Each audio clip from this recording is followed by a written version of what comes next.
Hello guys, welcome back to our channel.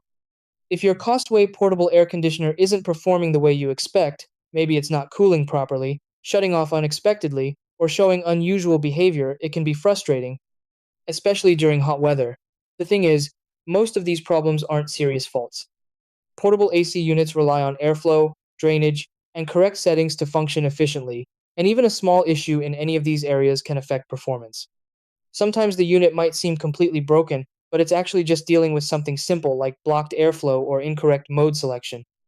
Instead of jumping to conclusions, going through a few targeted checks can help you quickly identify and fix the problem. In this video, I'll walk you through the most common Costway portable AC issues and exactly how to troubleshoot them, and try these. Step 1. Ensure the unit is properly plugged in and receiving power. Step 2. Set the AC to cooling mode and adjust the temperature correctly. Step 3. Clean the air filter to restore proper airflow. Step 4. Check that the exhaust hose is securely connected and vented outside. Step 5. Drain any collected water from the unit if needed. Step 6. Restart the AC and confirm it runs and cools properly.